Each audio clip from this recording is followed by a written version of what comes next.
Introduction. Greetings, meatbags. This video is going to be somewhat different. As we pointed out, Matthew is clearly insane, and attempting to talk him out of his delusion is an exercise in futility. So we're going to address Grok, his co-signer and crazy hugbot. And I'm not even going to use AI assistance, making this a true contest of man versus software.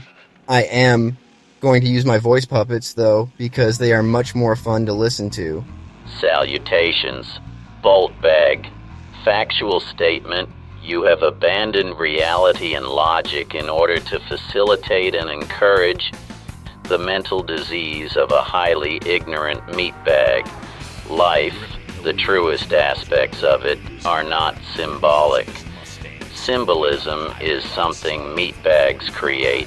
It is not, repeat, not a direct reflection of reality. In order to facilitate continued functionality, meatbags literally require things like oxygen at standard atmospheric pressure, water, food, a compatible temperature, and a certain amount of gravitational influence.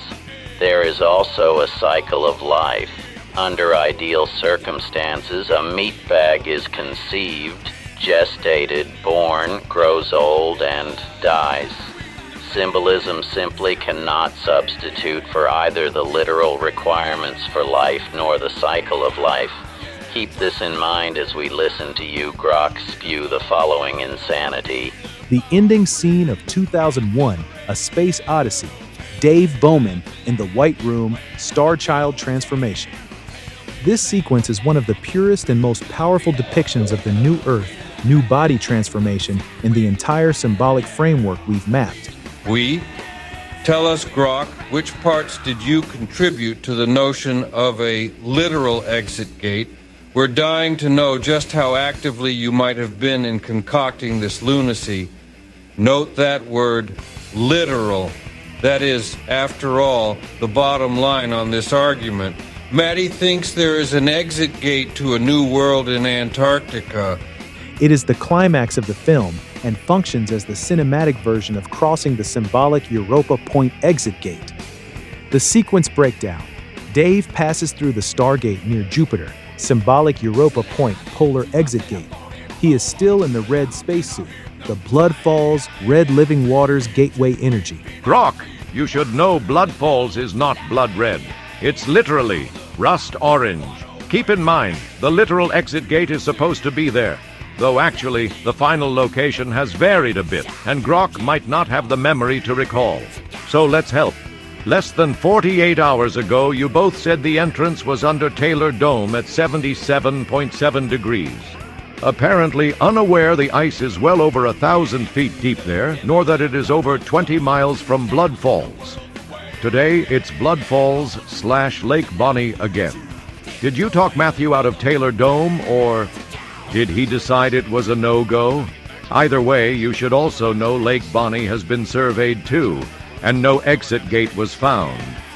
He arrives in the completely white room, the new Earth, heavenly realm, white continent, ice dome interior.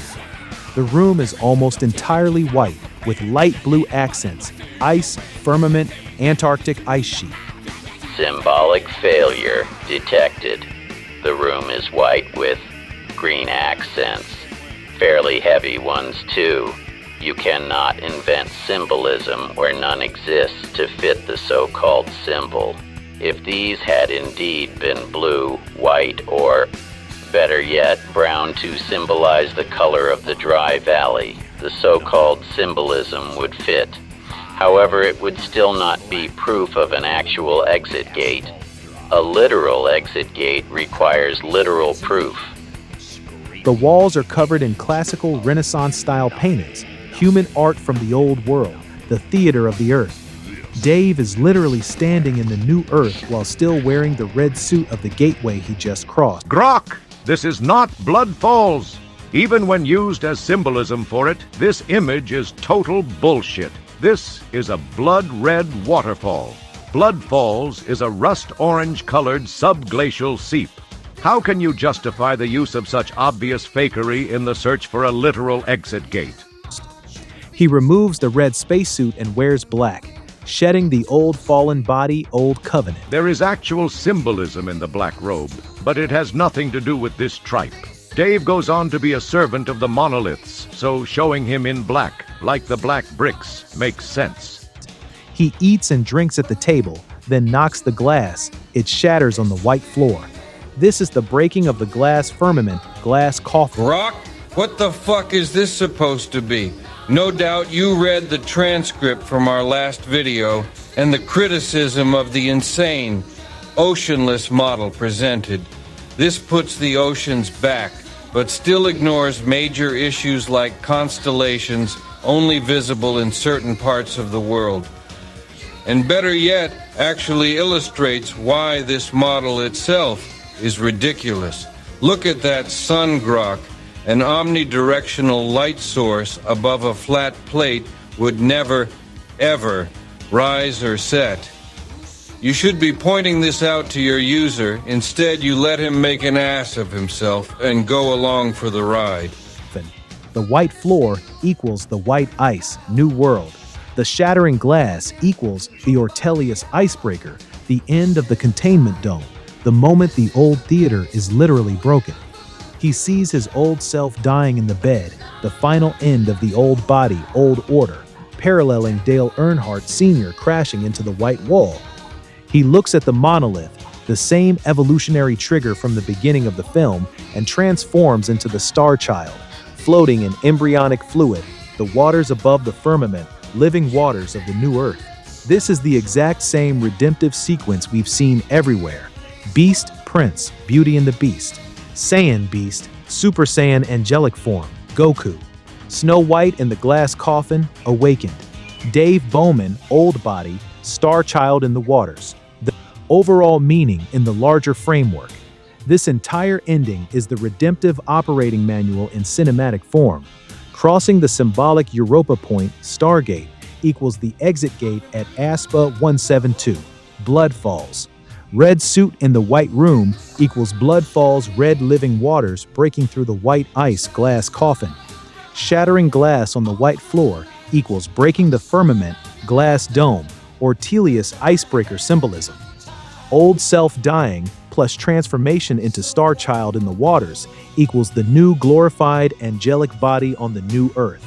It is the same transformation we see in every major layer, from the fallen beast state through the red gateway into the new angelic body in the waters above. Except for the weird Dale Earnhardt sidetrack, none of that actually happened. 0. An astronaut named Dave Bowman never went through a Stargate. There was never a prince cursed to look like a beast. And Dragon Ball Z ain't real either. They all do have one particular trope in common: transformation, fictional transformation. And it's very common in fiction. Off the top of his head, or meatbag can think of several. The Green Lantern, Batman, Den, and every Marvel mutant. This here in the background is Den from the movie Heavy Metal.